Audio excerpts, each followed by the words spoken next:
Tonight is November the 14th,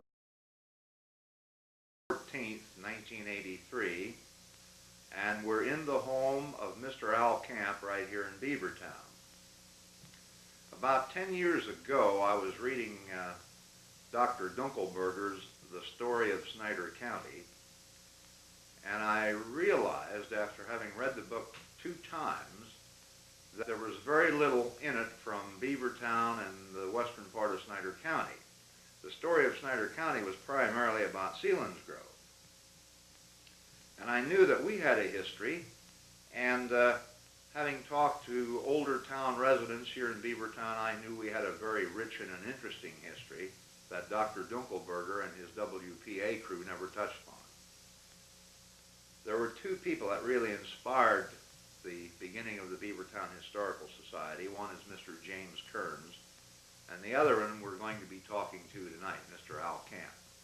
I came down and talked to Mr. Camp 10 years ago, and he gave me some most interesting and profoundly interesting things which really made me sure that it would be a good thing to start a Beavertown Historical Society, and shortly thereafter we did in March of 1974. So it's our pleasure to have the opportunity to chat with Mr. Al Camp, and we're going to do that in just a moment.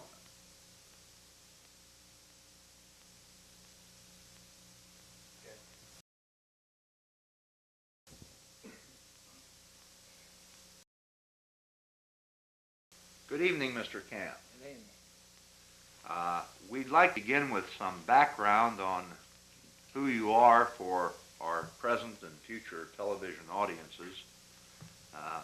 We've already indicated your name is Al Camp, but perhaps you could give us your full name. My full name is Alton Camp. Do you have a middle name? I do, but I don't write it. I don't like it, so I don't write it. Okay, well we won't pester you for your middle name, and we'll wait for the clock in the background. Well, I guess it did stop. When were you born, Mr. Camp? I was born on May 17th, 1902. And where were you born? I was born in Beavertown, next door from where I live. And who were your parents? My parents were Charles and Mary Camp. And what was your mother's maiden name? Walter. And did you have any brothers and sisters? I had 2 brothers and 1 sister. And where were you in the scheme of things? I was a baby. You were the baby of the family. And how about your grandparents? Who were your grandparents? Well, my grandparents on my father's side was John L. and Margaret Camp. They resided here in Beavertown. They originally came from Germany. Mm-hmm. And how about your... And on my mother's side, my grandfather was Adam Waller and Rachel Waller. Mm-hmm.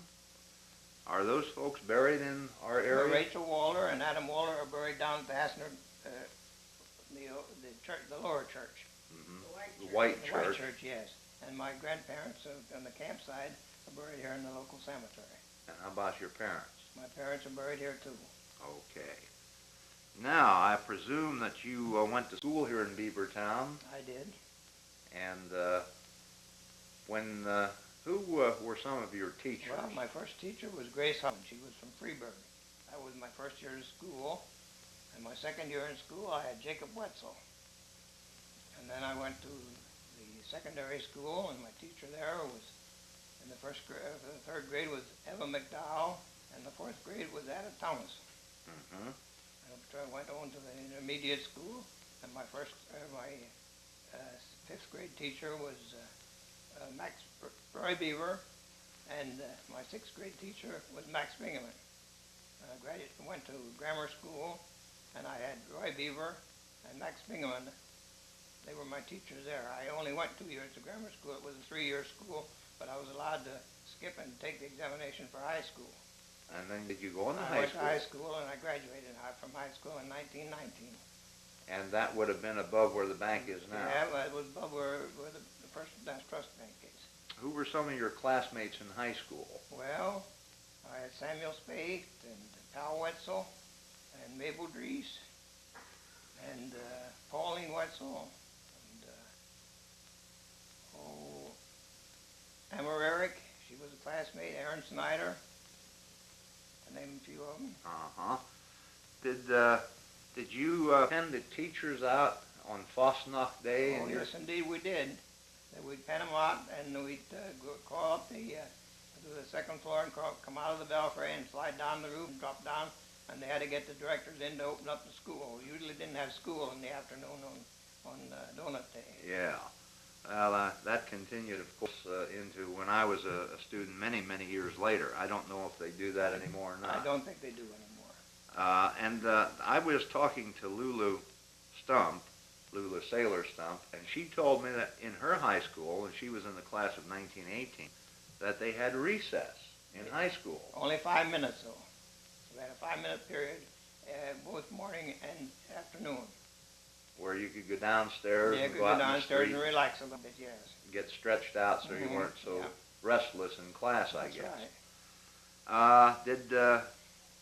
I know before we started on television, we talked if anything interesting happened during your schooling years, and you told me of a most fascinating thing.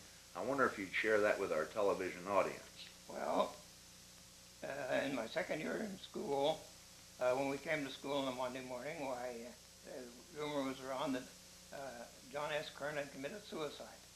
So as kids usually are, we scooted up to where he lived, which is home where David Coons lived.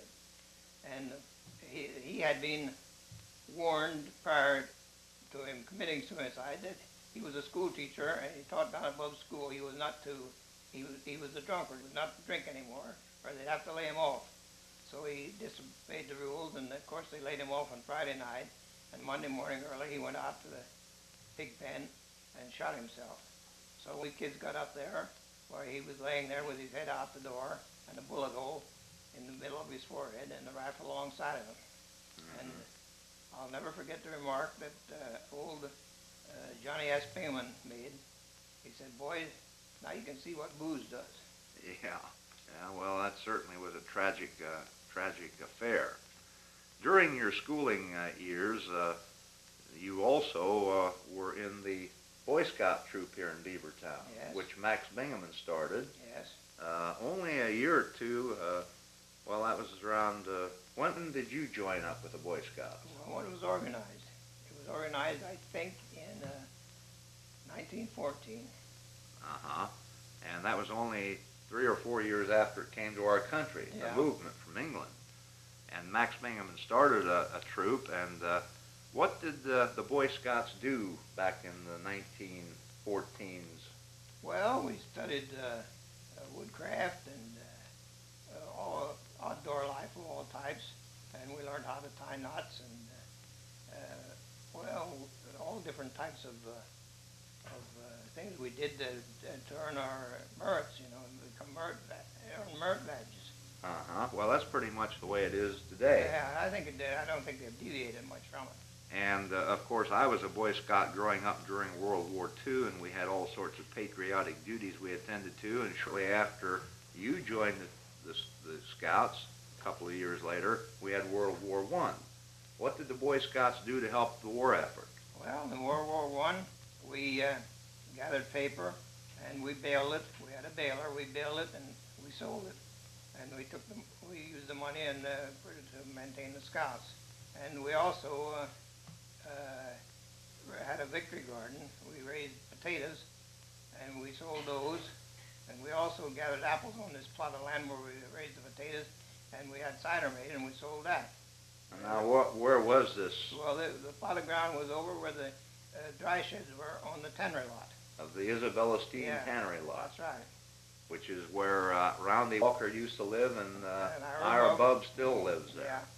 And you had a 6-acre plot in there. About 6 acres, I would assume. Which is really pretty nearly, you might say, directly south of the Beavertown fireman's grounds. It would be a little bit to the west Southwest and to the more. south of that. Southwest. Yeah. And 6 acres where you raised potatoes. Yes. And there were some apple trees there, picked the apples, and took the fallings or droppings and made cider out of them. And another thing we did is they sold the victory buns. And after the dry was over, we went on and tried to solicit extra bondholders, and it was called Gleaners After the Reapers. Gleaners after the reapers, trying to. Did they have the stamps, or was it No, just the regular bonds? bonds, regular bonds. Because in World War II we had bonds and stamps. No, we only had bonds.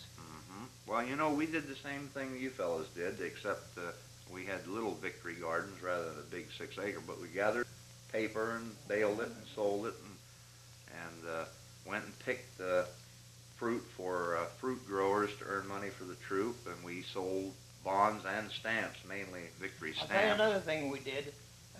We went and solicited money from the various people in town, and we started to clean up the cemetery. We started down at the primary school. There was an iron fence around it, and it was growed up in briars and small trees and stuff.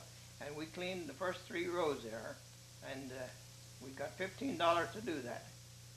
We cleaned. The cemetery was in a deplorable condition. Yeah, I remember you telling me that 10 years ago. I'm glad you mentioned that again, because recently the cemetery was in a deplorable condition, and members from town got together, an ad hoc committee, and did a remarkable job in straightening the tombstones and getting it in pretty good shape again. Do you have any other memories of World War I, of people leaving or people coming home from the war? Well, homecoming was quite a thing. We, in the meantime, they organized a band, and citizens band, and the band would meet the train when the boys would come in. We knew when they were coming in because they rode home ahead and told when they were coming in. And the town would turn out and meet them at the train. And of course they'd serenade them and go welcome them home. That sounds real interesting. Now later, after the armistice was signed, later in November, they had a homecoming parade, and they had a very large parade. And in the center of the square, they built a building, and that was a speaker stand. And that was in the square there for the greater part of a year. And that was used As a speaker stand for just that one occasion? For that one occasion. And it was an elaborate affair they built there. And we also had service flags flew across the street. It was there at pole directed, one in front of where Mrs. Klein lives, and one over where the hotel was, the original hotel. Right. And a big flag flew across there. It was called a service flag. Boy, it's too bad we don't have pictures of that. Perhaps someone might have pictures, and Could be, I don't know. Just by knowing about it. It was a huge flag that flew across. And they put that up every morning and took it down at night.